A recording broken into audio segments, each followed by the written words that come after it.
بسم الله الرحمن الرحيم. كتاب أنزلناه إليك مبارك ليدبروا آياته وليتذكر أولو الألباب. صدق الله العظيم.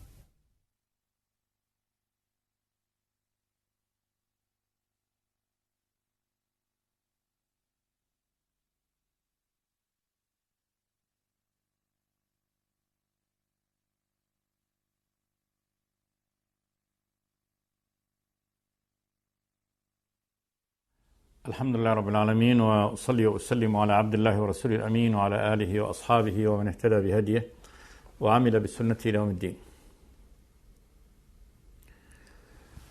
وبعد، فيقول الله تبارك وتعالى: ولا تؤتوا السفهاء أموالكم التي جعل الله لكم قياما وارزقوهم فيها واكسوهم وقولوا لهم قولا معروفا وابتلوا اليتامى حتى إذا بلغوا النكاح فإن آنستم منهم رشدا فادفعوا إليهم أموالهم ولا تأكلوها إسرافا وبدارا أن يكبروا ومن كان غنيا فليستعفف ومن كان فقيرا فليأكل بالمعروف فإذا دفعتم إليهم أموالهم فأشهدوا عليهم وكفى بالله حسيبا.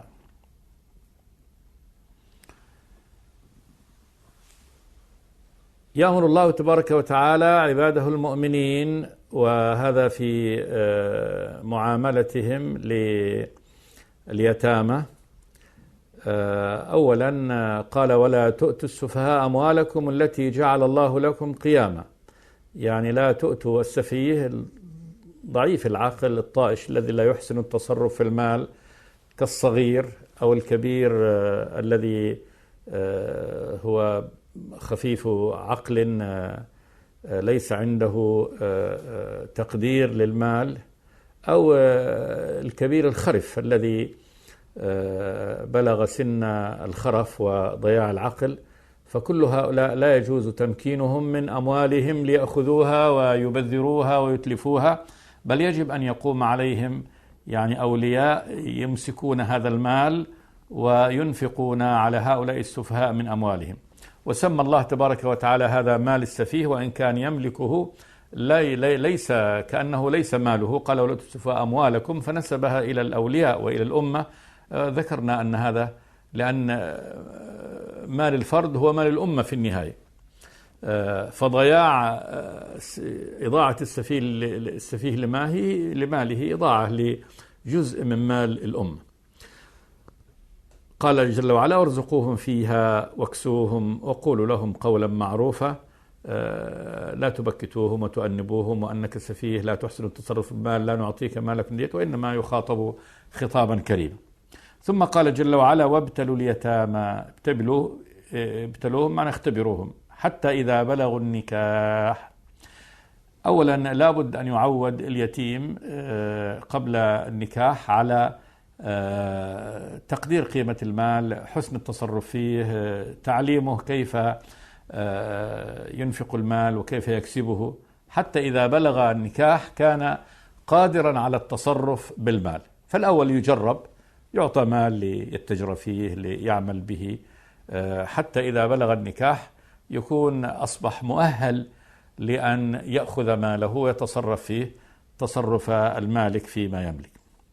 حتى إذا بلغوا النكاح قال جل وعلا: فإن آنستم منهم رشدا. آنستم، علمتم هنا رشد، يعني ظهر لنا من تصرفهم الرشد. والرشد هو يعني نوع من كمال العقل الذي يعرف به الشخص كيف يتصرف في ماله، كيف ينميه، كيف يحافظ عليه من الضياع، كيف ينفقه في الوجوه الصحيحة. فإن آنستم منهم رشدا، أي في التصرف في المال، فادفعوا إليهم أموالهم. خلاص يصبحون الآن رجل كامل الأهلية، فيعطى ماله الذي هو ماله الذي يكون قد ورثه قبل ذلك وكان محجورا عليه يعني في وقت الصغر من أن يتصرف في ماله، فيدفع إليه. قال: ادفعوا إليهم أموالهم. قال جل وعلا: ولا تأكلوها إسرافا وبدارا أن يكبروا. هذا تحذير من الرب تبارك وتعالى أن يقوم الولي على اليتيم فيأكل ماله في حال يعني صغر هذا اليتيم إسرافا، يبذر من أنه ليس ماله، وإنما مال هذا اليتيم فيتوسع فيه في غير المطلوب. وبدارا أن يكبروا، يعني مبادرة للكبر حتى لا يأخذ ماله، فيحاول يعني في وقت ما يكون هو محجور عليه أن يسرع في إنفاق ماله وتصريف ماله، حتى إذا جاء هذا اليتيم وبلغ السن يكون قد فقد ماله وضاع ماله. وبدارا أن يكبروا. قال جل وعلا: ومن كان غنيا فليستعفف. من كان من الأولياء الذين يقومون على مال اليتيم غني، أي بما أعطاه الله تبارك وتعالى من ماله الخاص، فليستعفف يعني عن مال اليتيم لا يأكل منه شيء، حتى في ما يقوم عليه من الخدمة وتنمية المال. يعني بينمي مال اليتيم، بيقوم بخدمة هذا اليتيم، بالإنفاق عليه، برعايته، يستحق أجر هنا. فالله تبارك وتعالى قال: أنت أغناك الله. يعني إذا كان الله تبارك وتعالى قد أغناك بماله، لا ينبغي أن تأخذ أجرة وأجر على رعايتك لهذا اليتيم. ومن كان غنيا فليستعفف، ومن كان فقيرا فليأكل بالمعروف. إذا كان القائم على مال اليتيم فقير فليأكل أي من مال اليتيم بالمعروف، أجر المثل. خذ أجر المثل. عنده مثلا بنايات، عنده عمارات، عنده أرض يزرعها، عنده أنعام، عنده مال يستثمر. خذ من قيامك على مال اليتيم ورعايتك له بالمعروف. بالمعروف بما هو يعني يتعارف عليه الناس، إنه والله يتعارف القيام على هذا المال على هذا النحو يستحق كذا وكذا من الأجر، فخذ أجرك بما هو يعني متعارف عليه. ثم قال جل وعلا: فإذا دفعتم إليهم أموالهم فأشهدوا عليه. إذا أصبح اليتيم وكبيرا راشدا ودفعت إليه تريد أن تسلمه ماله الذي عندك، قال جل وعلا: فأشهدوا عليهم. أعطيه ماله لكن بإشهاد، وذلك حتى لا يحصل بعد ذلك يعني تخوين وتخطيء وظنون، فيكون الأمر واضح وبإشهاد. فأشهدوا عليهم. قال جل وعلا: وكفى بالله حسيبا. كفى بالله محاسبا، يعني لا محاسبك الله تبارك وتعالى. يعني اعلم أن الله جل وعلا هو الذي سيحاسب الجميع. حسيبا أي محاسبا سبحانه وتعالى. توثيق أخذ المال على هذا النحو بالإشهاد أمر عظيم جدا، ولو كان هذا التوثيق كذلك يعني بكتابة مع الإشهاد فيكون يعني توثيق على توثيق، لأن الشهداء قد يموتوا، وأما الكتابة فإنها تكون يعني كذلك موجودة وموثقة. فأشهدوا عليهم. قال جل وعلا: وكفى بالله حسيبا. انتهت الآية هنا من الطريقة المثلى، الطريقة الربانية من الله تبارك وتعالى، الإرشاد منه سبحانه وتعالى لكيفية السير في مال اليتيم. ثم جاءت الأحكام بعد ذلك نقلة في المواريث. قال جل وعلا: للرجال نصيب مما ترك الوالدان والأقربون، وللنساء نصيب مما ترك الوالدان والأقربون مما قل منه أو كثر نصيبا مفروضا. للرجال نصيب مما ترك الوالدان والأقربون، الرجال الذكور لهم نصيب مما ترك الوالدان والأقربون لهم المورثون. وللنساء نصيب مما ترك الوالدان والأقربون، فنص على أن لهؤلاء نصيب ولهؤلاء نصيب. وهذا طبعا رد لما كان متعارفا عليه في الجاهلية عند العرب، أنهم لا يورثون، ما كانوا يورثون النساء ولا كانوا يورثون الصغار من الرجال، من حيث أنهم يعني لا مؤونة لهم في الحرب ولا في الكسب، فقالوا كيف نورث من لا يدفع عن المال ولا يقاتل، فالمرأة عاجزة عن الكسب وعاجزة عن الدفع، ما كانوا يورثون يعني الصغار ولا النساء. فقال الله تبارك وتعالى: هذا ولهذا له نصيب، للرجال نصيب مما ترك الوالدان والأقربون وللنساء نصيب مما ترك الوالدان والأقربون. ثم قال جل وعلا: مما قل منه أو كثر، سواء قل المال يعني ترك الميت مالا كثيرا أو قليلا، فلا بد أن يوزع حسب النصيب المفروض الذي فرضه الله تبارك وتعالى للرجال والنساء. نصيبا مفروضا، نصيب لكل يعني جزء لكل شخص من هؤلاء الورثة رجالا ونساء مفروضا فرضه الله تبارك وتعالى. ثم قال جل وعلا: وإذا حضر القسمة أولو القربى واليتامى والمساكين فارزقوهم منه وقولوا لهم قولا معروفا. إذا حضر القسمة، قسمة التركة، أولو القربى أهل القرابة ممن ليسوا بوارثين، واليتامى ضعاف مساكين، وغالبا ما يكون اليتيم الذي مات أبوه دون البلوغ من أهل الحاجة، والمساكين أهل المسكن. والمسكين هو الذي يعني لا يجد غنى يغنيه، جاء في تعريفه أنه الذي لا يجد غنى يغنيه ولا يفطن له فيتصدق عليه لأنه مستور، هو فقير مستور. فارزقوهم منه، ارزقوهم منه بعضه، يعني اعطوهم شيء من هذه من مال التركة، وقولوا لهم قولا معروفا. وقولوا لهم قولا معروفا من باب يعني الإحسان إليهم، يعني لا يقال لهم قول دي ليش جايين في وقت التركة وأنتوا كذا وأنتوا كذا فيؤنبون ويعنفون، وإنما يقال لهم قول معروف مهما أعطي شيء قليل أو كثير. فأمر الله تبارك وتعالى مع الإحسان إليهم بشيء من المال أن يقال لهم أيضا القول المعروف، حتى لا يصدر من أحد إساءة إليهم لحضورهم القسمة وطلبهم من هذا المال. ثم قال جل وعلا: وليخشى الذين لو تركوا من خلفهم ذرية ضعافا خافوا عليهم فليتقوا الله وليقولوا قولا سديدا. الخشية الخوف. وليخشى الذين لو تركوا من خلفهم ذرية ضعافا خافوا عليهم، يعني إن كل إنسان يخاف على أولاده وذريته الضعفاء اللي هم الصغار، أنه إن مات عنهم وهم صغار يخاف عليهم. فكما أنت تخاف أن يحصل لك هذا، فكذلك أحسن إلى من مات وترك ذرية ضعافا، فأحسن كذلك إليهم أنت.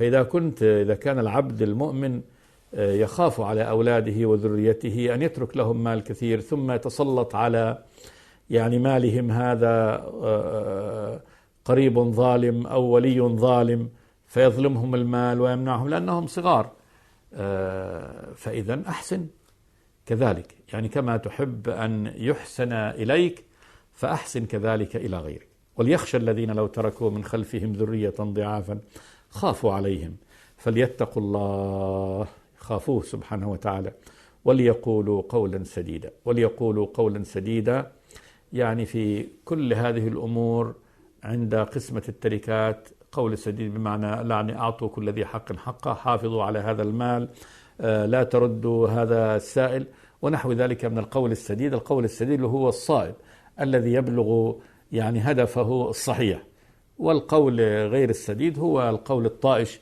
الذي هو أقوال الظلم والذي يميل ويأمر يعني كل أمر هو مائل عن الحق. وأما القول السديد فهو القول الذي يبلغ قصده الذي هو قصده.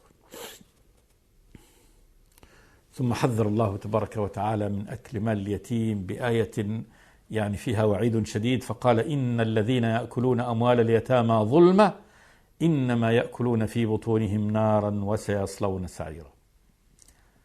قيل ليس في القرآن آية يعني أشد زجرا يعني وعيدا من هذه الآية. هذا تهديد ووعيد من الله تبارك وتعالى للذين يأكلون أموال اليتامى ظلما، قال إن الذين، بالتأكيد الذين يأكلون أموال اليتامى ظلما. وجاء التعبير بالأكل هنا، وذلك أنه أعظم وجه للنفقة. والعرب تقول لكل من أخذ المال يعني بغير حقه يقول أكله، وإن كان لم ينفقه في الطعام، وإن أنفقه في أي أمر آخر. وهو تعبير أيضا معروف عند الناس، يقول أكل علي ديت أو أكل مالي، بمعنى أنه يعني أخذه وجحده وصرفه. فالذين يأكلون أموال اليتامى ظلما بمعنى أنهم يحوزونها ويأخذونها سواء أنفقوها في أي صورة من الإنفاق ظلما، حال كون هذا الأخذ مال يتيم ظلم. قال جل وعلا إنما يأكلون في بطونهم نارا.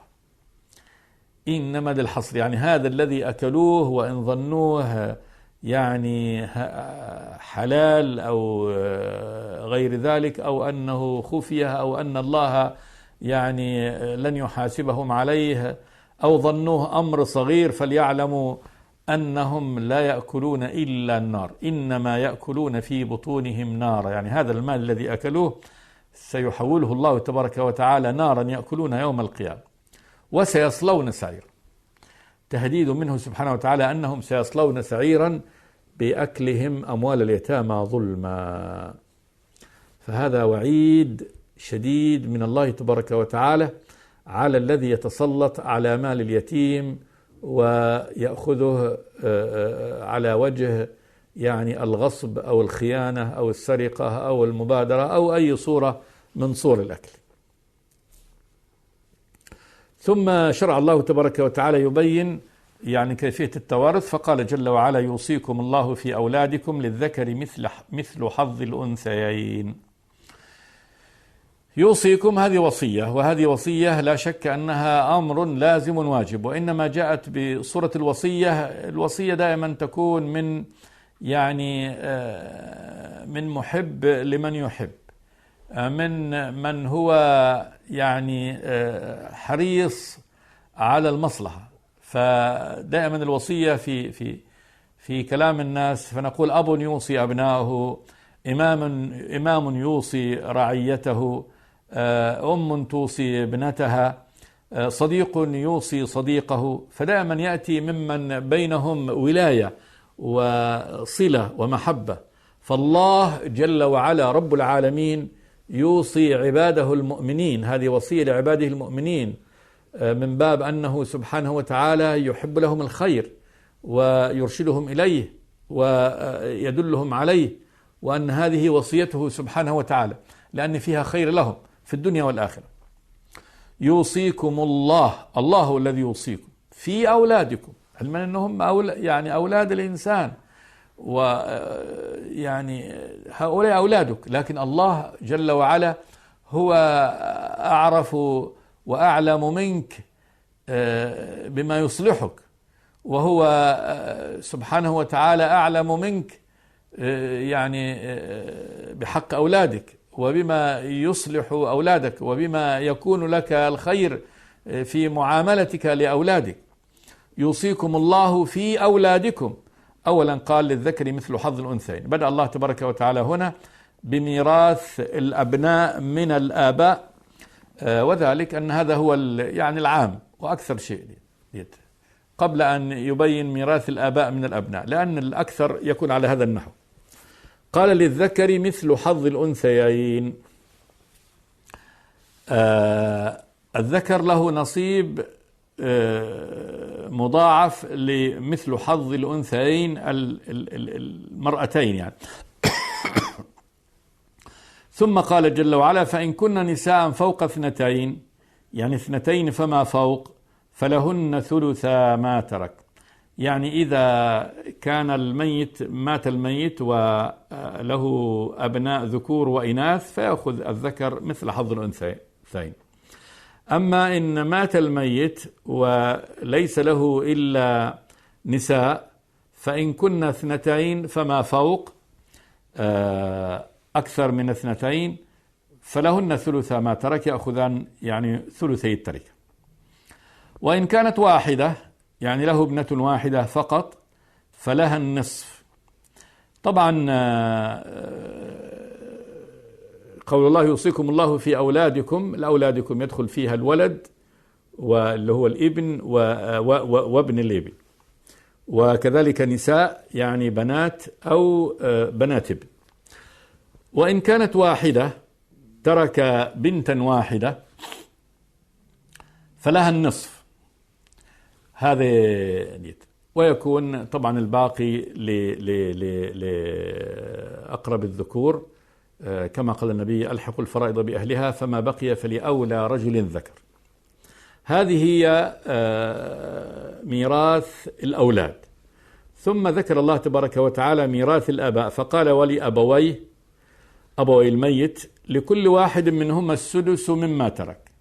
أبويه أبوه وأمه، مات ميت ترك أب وأم، فهؤلاء لكل واحد منهما السدس مما ترك إن كان له ولد، يعني إن كان الميت ولد سواء كان ذكرا أو أنثى، وطبعا ولد أو أكثر، وترك أبوين فيكون لكل من الأب والأم هنا يتساوى نصيب الأب والأم، فكل منهما له السدس. فإن لم يكن له ولد، يعني ولد من صلبه، ولد وارث وورثه أبواه، فلأمه الثلث. يعني إذا لم يكن له ولد وإنما له أب وأم فالأم تأخذ الثلث، معنى ذلك أن الأب يأخذ ضعفها، يأخذ الثلثين. فإن كان له إخوة، وهؤلاء سواء صحيح أنه سواء كان هؤلاء الإخوة وارثون يعني يرثون أم لا يرثون فلأمه السدس. الإخوة يحجبون الأم من الثلث إلى السدس، فإن كان له إخوة فلأمه السدس. قال جل وعلا من بعد وصية يوصي بها أو دين، يعني لا توزيع للتركة إلا بعد الديون والوصايا. أول شيء في توزيع التركة طبعا من تركة الميت تجهيزه ودفنه، ثم بعد ذلك أداء ديونه التي هي للعباد، ثم الوصايا التي أوصى بها. قال أهل العلم بأن الله تبارك وتعالى قدم الوصية حتى يعتنى بها ويهتم بها، وذلك أنه ربما الورثة لا يهتمون بإنفاذ وصايا الميت من باب أنها من باب الخير، وأنهم فقدمها الله تبارك وتعالى حتى يهتم بها. وإلا قالوا في أن الدين عن الميت مقدم على الوصية، لأن الدين حق للأفراد وهو لازم، ويجب أن يعني يؤديه. قالوا إن دين الأفراد يقدم لأن الأصل فيه المشاحة، ولأنه يعذب عليه، كما جاء أنه يعذب حتى يسد عنه، كما في الحديث الصحيح أن النبي صلى الله عليه وسلم كان إذا مات الميت يسأل عليه دين، هذا في أول الإسلام، فإن قيل عليه دين يقول صلوا على صاحبكم، وإن قالوا ليس عليه دين يقوم النبي يصلي عليه. وامتناع النبي عن الصلاة عليه من باب الزجر والنهي عن الاستدانة. يقول في حديث أبي قتادة أن النبي صلى الله عليه وسلم قدمت جنازة مرة فقال عليه دين، فقالوا يا رسول الله عليه ديناران، فقال صلوا على صاحبكم. فجاء أبو قتادة رضي الله تعالى عنه فقال يا رسول الله يعني الديناران علي، قم فصل علي. فقال له النبي الديناران عليك وبرئت منهما ذمة الميت؟ قال نعم. قال فقام النبي صلى الله عليه وسلم فصلى عليه، ثم قابلني من الغد، يعني بعد دفن هذا الميت ثاني يوم قابله، قال له يا أبا قتادة ما فعل الديناران؟ فقلت يا رسول الله إنه مات بالأمس، يعني ما تمكنت بعد ذلك من السداد. ثم يقول قابلت النبي بعد ذلك فقلت له يا رسول الله قد سددت الدينارين، فقال النبي الآن بردت جلدته، يعني في هذا الوقت الذي تم فيه السداد عن الميت قال بردت جلدته. هذا الحديث وهو في الصحيح فيه وعيد وإخبار شديد بأن الدين وإن كان أمر مباح إلا أن الميت يعذب عليه حتى يسد عنه. من أجل هذا قال أهل العلم بأن الدين مقدم على الوصية، لأن الوصايا غالبا ما تكون تبرعات، وإن كانت يعني التزمها الشخص. وفي الحديث أن النبي صلوات الله وسلامه عليه قالت له امرأة: إن أمي نذرت أن تصوم شهرا وماتت ولم تصم، فقال لها: رأيت إن كان على أمك دين أكنت قاضيته؟ قالت: نعم. قال: فاقضوا، فدين الله أحق بالقضاء. فالنبي صلى الله عليه وسلم قال لها: فاقضوا، يعني أن حق الله تبارك وتعالى يقدم كذلك ما فرضه الميت على نفسه ومات ولم يؤديه فأصبح دينا عليه نحو الله تبارك وتعالى، يجب أن يؤدى كذلك. قالوا أيضا بأن قول النبي فدين الله أحق بالقضاء يعني ليس على إطلاقه في التقديم هنا تقديم الوصية التي جعلها العبد لله، كان يقول: لله علي مثلا نذر، أو إذا مت فثلث مالي لله. فإذا قال ثلث مالي هذا لله، هذا تبرع منه، فهذا هل يقدم على الدين؟ قالوا الدين يقدم على هذا، لأن هذا من باب التبرعات. أما إن كان نذر لله، هل إذا كان نذر لله تبارك وتعالى وقال ووصى: ترى علي نذر هذا فأدوه، هل يقدم نذر الذي جعله لله على الدين للعباد؟ هذا الذي قال فيه أهل العلم بأن ما توجب للعباد هنا يقدم، لأن يعني حقوق العباد قائمة على المشاحة، وذلك أن العبد بخيل وشحيح ويطالب بحقه، فيقدم هنا حتى يعني يخرج المؤمن من هذه المطالبة. وأما الرب تبارك وتعالى فمسامح كريم،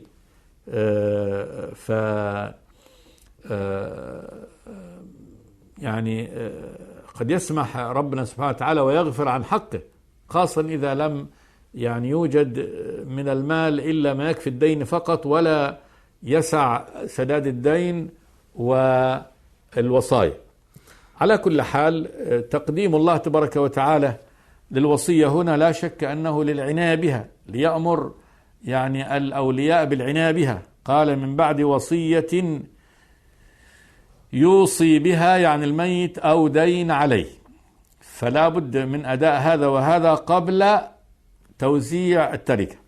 ثم قال جل وعلا: آباؤكم وأبناؤكم لا تدرون أيهم أقرب لكم نفعا، يعني فلتوزع التركة كما أمر الله تبارك وتعالى، ولا يحابي